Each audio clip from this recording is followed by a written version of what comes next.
Mangna tiada Daivangni Ngan the Tamoy Pian and Olakli Magi Bimbusu, Jetna, Yamna Jetna Consili Kana Ama Laktuna, Magi Matada Leva Bimasimbu, Laktuna, Setuna Pukini Matagum Tanjada Ngan Bigi Fondo, Kolai Nganba, Magi Bimbu, Tadum the Tadui Aduga Noctuna, Foketagi Fondo Tokuna Yengi Toyrembani, Fatadum Baikali Come to the no Ngan Magi Vimda, Hirap Yinglami, Aduga Pasana Tamlamo Laktuna draw Lakani Kuiroi, a laki Lao Kong Dorisha, Yam Ying Dreamer Yam Trolamta, Italico Warsuana, Hangaram Ani the call Tamna Cree Kataisa Toino Tabomas Kadabani Bam Yapotaramo Dada Kuiri, Patalaki Nungsi, Ningai Kaiway That has it to already Ayum the Tinbiramo Kuiri have a name bam I still leaning day Imagi Manak the Laseruki I still Rishi Naginakta Adum Leraki Nungsi Ngan Badam Nigangai Ngan Batamna Nungsibu Hiptali Aduga Paisufka do Supi Makopta Tamna Tapna Nanbi Gakdang Kuidabidum to Makeup Tolopada Masakala Madamani Tausinaraga Satoido Ngan Banok me, Toyambada called Dawi Amado Patadum Piri Aila Regi Biam Nayadri Toyamba Dum Kangi Aduna Hiri Hoi Bakang Ariba Aniduna Sana Bire Hanghang Bi Masa Asibu Hazaraba Haigum Dana Mangak Nomi Tumoko de Aina Makeup Tolapada Nang Leramuka Hoine Lerumgi Noxi Nok me, Mamitam no Isinkri Asam Nangi Haki Madung Tum Thakri Magi Bim Tum Thakri Kangbaga Ngan Batamna Magi Bim Gilaibakta Nungsina Machinda the Tami Anduga Nok me Otharam Gobem Adagi Fing Natolagli Gari the Todun of Mafama the Lagli, Mafamadu Yobaga Ashabu Amagaloinana, Mamik Gang Sangli Toyrembaga Belika Lerami, Anido Mabu Ubada, Karasa Toklaga Lip like a lakey Nganba, Mamik Gangna, Ping the Changlapaduna Punduna Leriba, Toigi Mana Yori Munasum Ying Lambadagi Makwang the Gibel do Satorapada Ahumaktung the Ying Dunale Nganba Usitan and Noctuna, Bel do Baiduna, Hangat Handa Chatuna, Nihagli Aduga Kanghaudana, Mapangal Pudokuna, Kanakana Kanchili Toy, Lao Kongduna Ona Toina Kapli Ngan Basukana Kana Nogli Come the way Nangi Karinatic Ladina Aigi Bimbo Pazindra Tamiva Ngan Baibu Sitaduna Aigi Tawai Uribi Aigi Bimbo from the Gimun Basai Adusu Nabi Masanana Nang Aigi Bim the Piki China the Gi Double Hingana in the Pigani Aigi Bimgi Kazai Namada Kupak Natarmidana Kubak Ani in Tagani Aigi Bim the Ta and Isikap to Nalim Lidana Nang would Tamari Supnakapangani Ngan Bailey Aigi Bimgi the Mug Ngan Beling than Legani Lai Shoishan, Me Shoishan Aigi Bimgi Haksang Socket Horang Lambakuding Mug Amata Lim the Tarai Haiduna, Mang the Libli when the PSC Maida, Kupang on the Thai Toy the Nupasiki Makut Azobuduna, Adukana Mabangal Pumbu Pudok to Natarakwa Dudadi Kang Bangamdraduna, Lauduna Kapi Ngan Batoigi Lukangi Masamdo, Da Baiduna, Mamai no Kahali Aduga Kadai de Gino Pimasa Amputuri, Aduga Machin the Punsili Jetna, Yamna Jetna Machin the Dagi Isutari, Mayasa Unsin Bangamda, Wana Kangi Marup Anida Unsinduna Jurupuro Pantha de Toyremba, Jurubox Ama, Naitaramagapiri Ngan Bachurupto, Mai Chami, Aduga, Anirak Jini Aduga Napisigi Mamai de Kamsili Adununi had Taklava Matunda, Toigi Yaki Makuto, Tapai, Toy, Mamit Lautokuna, Pakani Yingli Ngan Batawa Sadana, Jurupto, Toigi Kunamduda, Kangnam Namsili Amado, Lao Basungamda, Mamitagi Mabita, Makai Kangli Maduna Supian Dramali, Makut Oido Mupaiduna, Not me, Jurupto Mai Tamduna Susili Ngan Bachir Amasing Sinduna Fumlaga, Jaina Kangli be Adubu Yingduna, Lady Gari Dokiba. I give him da. Si Kapni Hiramba Adagi Puk Hagoduna Amuk Toki, Anidu Yingere Belikna thoirembagi nakongda chirol tawri. Nungaitine. Nangonda minuksi pupiyu haide. Sadadi minuksi pokano. Kayam kuinano. Mana nuksibu phajinduna thamkhibado. Haujikti magi pirang marik ama anida minuksi pokpagi mathau tade. Moi gumbada phubadi pauka amata puroi. Hoi, adu isu. Anidunasu minuksi poklasu kanbige khaludre. Ngan ma pak sanglakte ngihaki matungda sanglei. Makhutta chak pukham ama pairaga lai aduga thoigi mamangda thami. Thoi ngan bana kari tarukani haiba adum khanglabani. Adumna tawbigano haibagum mangaktu phet phet hai. Magi adugumnaba pirangda pangthagadaba ngan banate. Nungsina thoi hatlu hairasu hatba ngamlagadaba phibam amada nimana leibase. Nganba makhut makna machin puliba phidu lawthui. Aduga lukhamgi sandu ta paiduna chingduna mangak nokhathali. Aduga saktu makhut khutchauduna paiduna mayada namsinaba tawi. Maya katho yade namdana katho hali aduga namsili. Amuktanga nate hanjin hanjin namsili. Table mathakta lairiba bottle adu tap lamduna lawraga makhum hangdui aduga makokta hijali. Nganba kanna kanna noglakli. Tanjaduda nganbagi pocket yawriba phone do call lai nganba paide. Call dasu hanjin hanjin tawri. Nganba sauna paikhatli adubu chimbandudagi asauba athiba wahi amatadi paithoraktre. Dada ison sonba khonjelduna tamna sona kaurakpani. Nganba khumba fawba ngamda tamina lei. Aina makeup tholakpada nang leiramde. Nangi asapoli bizatpani. Laadabani. Ado kaigino yamna thuna hawleidubo. Nang lao. Hoi. Imaga changapro. Changa ame. Aina dada phone tawge haibagi phone piramaga thokre. Hojit leitro. Thokre haba. Nang lao. Kari chaninge nangbo. Kem chaningde. Nang lao. Hoi. Phone se thamu. Haiduna call du thamki aduga marup anida onsinduna noithokpa tawkro.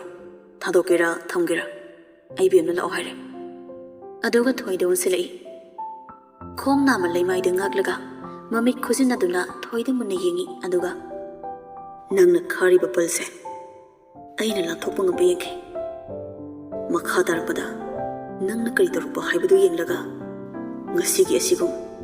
laman khungani ai miriam nate nanga ma phajilaga thamaga ngahak leita nangi nakta lakpagi matam engonda rekte ai gi napi sena dawle aduga hawkutuna thokre marup anidu yengnei nganbu mafam adudagi tholaklaga departmental store amada changduna chana thangnaba khara leiraga mayumda halai mayum yorakpada mamadu lei manada pakpa tin kai kai do lawthoktuna leirami bimka da lekhiu na trema leibani wado makha taramtre nganbadu pochai singdu puduna adumagi kada changlali bemdu phamduna leirami nafet tawna changsilaktuna asaput singdo magi bemgi manakta thamaga kari chanungba yawgi yengo kari chaningi hangbasu khumkhide laodang hai adadi aina khalaga hekta leirabani achapot ka hana yengdi nganbagi makhuttu magi makhut ani changna pairaga aina makeup tholakpada leiramni hairaga leiramde ai ngahtang pakhatpani aina ukhiba aigi dadado aigi maglal haiduna ai su hairamdre nangi asapot leba chapani se adugi dam tapegano nangna sumaina hondo ga chatu iradi ayumda imaga leijake nganba nokmi nungsigi mamaida nanduna matung hondoktuna chalarui kaigumba chattaba yandaba thabak laasu aigi bem poraga puraga chalage pobiyo haide adunada mamaidu da makhut machaduna nalakpani hayo koisika o samsuka o mixeling da bukuire hausi amda ka o amuk kirana karige aina samka ko sakringai nang thado amena amuk padi yamda ka o samka padi haite salon amada adum ka panedi is loire ai gi bem na yanradi kakpataridna haina hagulei aduga barum jangki pungkhai muki matung tholei nungsi nokmi yengjai yarba Iruga sitnana luraga makoiga fazana kaklaga masamga kaklaga tholakpani madudadi hanagi masak phajaba nganbadu malakli nabisigi mamangda leptuna namit ko ba phau kawrabo asuk phajaba sakse manghalaga thamlibani ne nangna lotlaga lekhraga aina kamaina nungai deba keningba naningba amata phaude dress phauba sinni khangdabani ai yamna wakibani adunane aina hausi ai thadoglaga chatlanu hairibase ai wandadi thadoglaga chatkanu hanjin hanjin hairaga nangna oina ai thadoglaga chatlamni baduni hausik ngan manok thoragli nokpudu pharakbaga kai chaning ba yagu yango aduga khara chanabado drip yamni yanbasa phatte aduna chabi yaba khara chasinsi ainangi subsu semge ariba thakano aina oina semge ai thakningde masakto masak yenglaga thaktamati mid usilaga thaktauni thakningde ba ai haina deba ai gi bemde maramokpani adu thakladi nang hayeng nonganbaga dadaga fight tausi hair adawni aina fana kalasu dadaga funabadi ngamoida dadana hena masakani aidi nongonda fubiroida nangna dum fuandoini hausi purake ngan ba masaga do kitang phalap tawna phamthari aduga matung othoktuna fujauni se nungsi nokmi matung othoktuna phamliba nupasigi makhwangda konduna mananganda makoktunga thaduna dada ngan busu nokmi tawri magi bemgi mukhutu paiduna phuri rodo adumai phudurdi minute khudingi adum phujaro isana yazare nungsi sunoi ngahak adumna leiraba matungda ngan bana kainom jasise hairaga makhutu lokthoka dei torukpani ai kem chaning deba lam henganu se chadaba yaroi hairaga mana leirakpa chapot mayam dudagi mana khalaga bijanaba tawri makhut mangna ilei madudadi chadaba ngamdramale maya ka thorakli sisa thoklaga mapanda leirusi hangsit langusi tanjaduda mamado sangsilai aniduna aduk nuksina saminaribadu ubada thaba nokche masa mogi nuksiba uba phanglaroi tra khalore madi kari janinge imaubo imana hauna thongdoke nuksi kitang chathoklaga ikaira mamaino thaki ai chicken leirage subsu sembise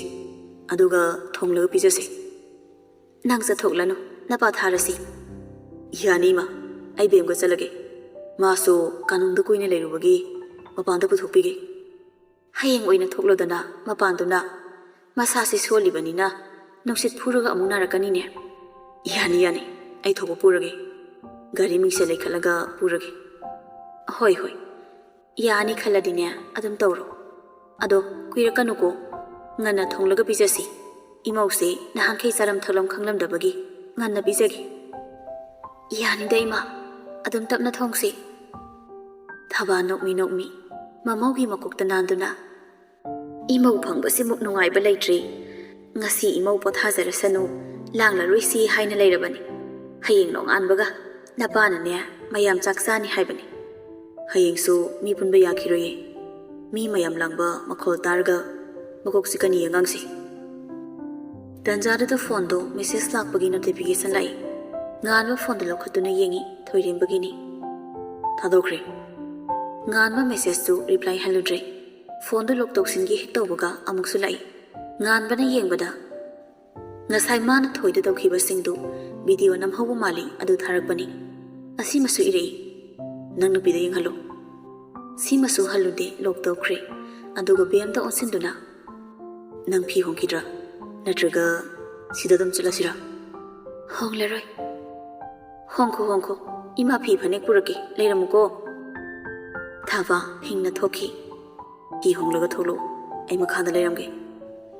nungsi haibagumna makok nomi nasa soli natomda kumtharakanu ko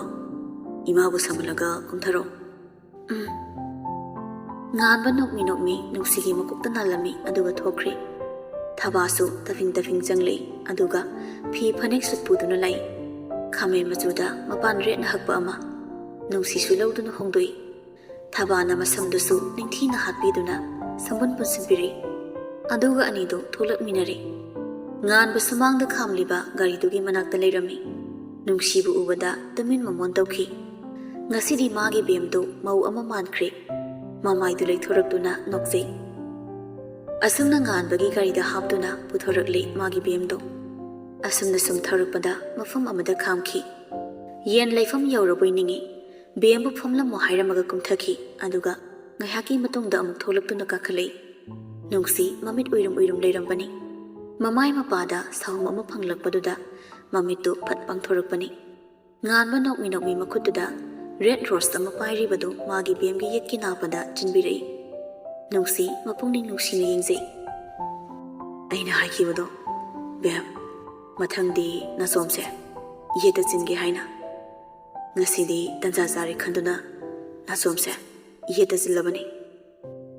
nungsi nokmi ikaina adumaina sum yenglaga leiradi ikaire ai nganba adu momon tawduna yengduna lei yengakanu ikai haraga nganba masadu handoki aduga yari chumnamda phamu anidu gari thoba amu hore asumna chikandu leiraga halakle nganba thaba makhoi aninadi kanna haibani pothaw haina adubu migi mayum aduda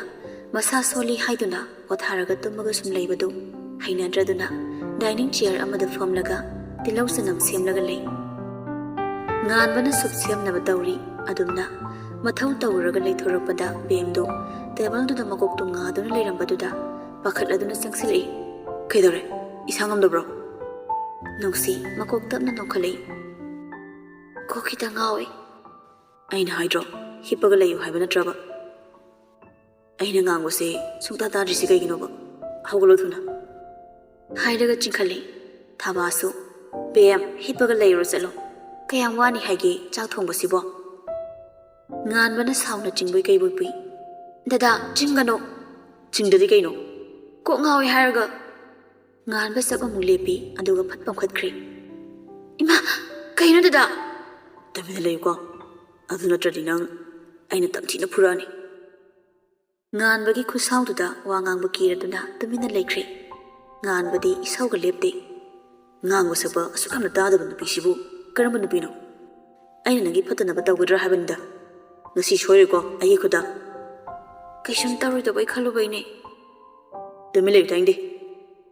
sangat nganglakpaduda tatu yengai magi mityengdo amadudi ubiba nate sauna chali soikre madung lam henja arai mamai du non thaduna yengai magi mityengduda sawba gangamda sor ama sangna khondoi aduga adama yengkano nungsi noksinari ngangba kharkatana siko hoiba asumna katamna pusili aduga magi famungda nungsibu thami phajana hipo horen chak loiraga pukhalage ai thanda leibadi talle kuiroi minute manga khakleramo I thanda leiba kire ai